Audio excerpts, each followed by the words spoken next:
Hello, I am back with another video, and this video is going to be covering the PASL portfolio exam. So this is for the performance assessment for school leaders. This is the second assessment you take to be a principal in the state of Texas and Georgia. Let's get to it. So what I want to do is cover the website, because I think sometimes we can be overwhelmed with a whole bunch of information at the beginning. And so we're going to go through and kind of go through some of the resources that are available on the website. So we're going to cover how where to register, not how to register. You can follow instructions for that. We're going to talk about some of the tasks the tasks and that's involved in this particular assessment. Go through some areas of the handbook and talk about some key resources that's available at the end of the website. Okay, so let's do that. So first and foremost, I do not remember the web address, so I always just put in PASL and it'll come up.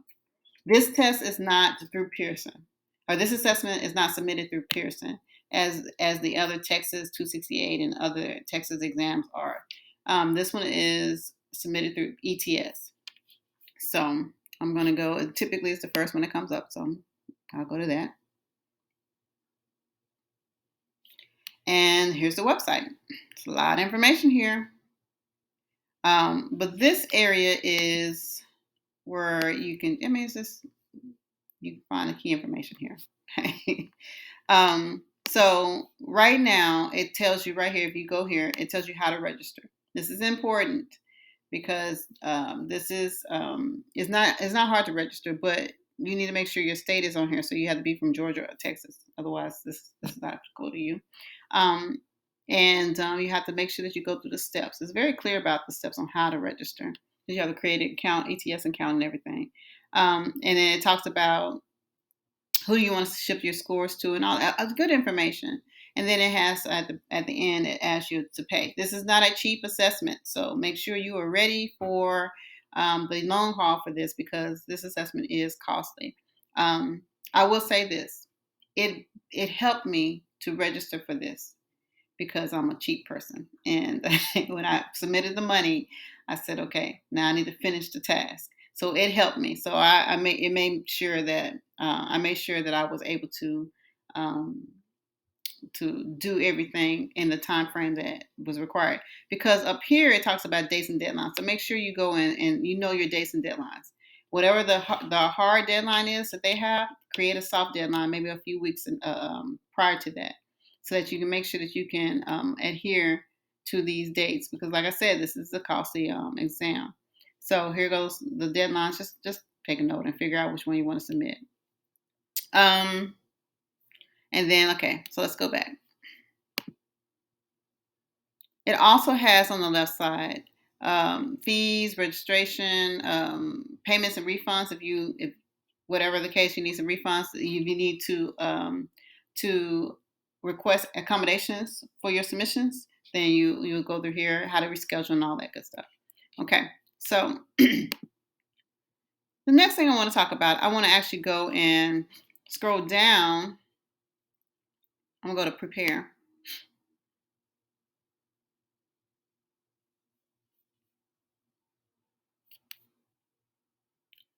Okay, there are 3 tasks that are required of you. Actually, I'm gonna go back to task requirements. But there are 3 tasks that you have to complete. And you need to make sure that before you actually start answering any questions, that you complete these tasks. The first task has to do with problem solving in the field. You are going to go look at a certain different data from that's specific to your campus. And from that data, you'll create a problem in which you are going to attempt to solve. So you'll create some kind of problem solving in the field. So, and it's not a classroom problem. It is a campus problem. So it's something that can be applied in multiple classrooms, not just your classroom. So you have to think about all these tasks have to be approached from the point of view of an administrator or from someone who is not just the teacher who's concerned about just their classroom. They're concerned about the entirety of the campus. So based on your data, all kinds of stuff. If I were you, I would consult the CIP, the Campus Improvement Plan. because the campus improvement plan has a lot of problem solving stuff in it. So you can kind of make sure that you are the point person on one of these problems that the CIP addresses, and then you can use this as your problem solving in the field. Okay. The second task deals with continuous professional development. So this is not developing just you, it's developing multiple teachers within this particular campus. It could be something that you are strong at, that you are providing a service to the teachers, but it has to, in this professional development, I will say this. When I did this, I tried to make sure that all three of these kind of had some kind of relation to each other. So it wasn't me doing three separate tasks. It's actually, they're all related to each other. So it could be that maybe the task that you're attempting to solve from task one, that one of the trainings that the teachers have to take is this training, this professional development. It would be smart to kind of link them like that. That way it's not extra work. And the third task is collaboration on creating a collaborative culture. Once again, I think about it as this culture, all these things were kind of related. And this one is more of a team. All of these are team endeavors, but this one is especially a team endeavor. We'll talk about that when we get into task 3. So there's 3 tasks you have to complete. Now let's go to the handbook, because the handbook is going to give us a little bit more information about how to approach these. So let's go to prepare. And here you have the handbook right here. So you can click on this and it takes you to the handbook. But I have it already open. So this handbook has been updated in 2021, so it's fairly new. And it goes through all this information that's on the website. You know, if you want to look at it, it goes and talks about a little bit of the each one of the tasks, gives you character counts and all that. But I want to scroll down and go to page 11, because I want to talk about show you how this handbook can help you to design your preparation for this. So getting started. I like the resources that they have. This simple little table here is big to me, because the table kind of helps you identify, okay, which task are you doing? You put like the activity here. What evidence are you going to need? It's a way you can log everything. So this is the task I'm doing. This is the evidence that I'm providing, and this is the completion date. So you can create something like this that's going to help you with completing these assignments or completing these tasks by the deadline, the soft deadline that you created for yourself. So this is a good resource right here. And then let's see. Go back. Okay. And then on page 12, it goes into the writing format. So I would suggest for the writing format that you actually read through this portion, because when I was told that we had to do this portfolio, I became very overwhelmed initially, because I thought it was like a report. It's not a report. It's not like that. What it is more of a question and answering session. So you've completed these tasks, and they start asking more specific, detailed questions about what you did or your process. And it's like a Q&A. And the way I approached it was more conversational, although written in a formal format, but it was conversational. So I didn't approach it as if I had to come up with the introduction to my essay and, nothing like that. There's nothing as cumbersome as that. So read through it, because it talks about how to write with respect to the questions that they have. So if they're asking you to reflect on something, you'll write it as a reflection statement. If they're asking you to compare and contrast, you'll be able to write it that way. So go ahead and read through this, and it gives you a little bit, especially if you question the strength of your writing. So go read through it. Also, at the end, they do have writing samples. So I will read through this and look at the writing samples along, juxtaposed to that, so you can make sure that what they're saying, you're seeing in these examples. They have some summary key points. So now, one of the biggest areas in which people find themselves having to resubmit their PASL portfolios is if they didn't provide sufficient evidence to what they were claiming. Your evidence is your artifacts. So on what's this, slide 16, page 16, it begins talking about what does the evidence need to look like. For each one of the tasks, you have a maximum amount of evidence. You have a minimum and maximum amount of evidence that you have to provide.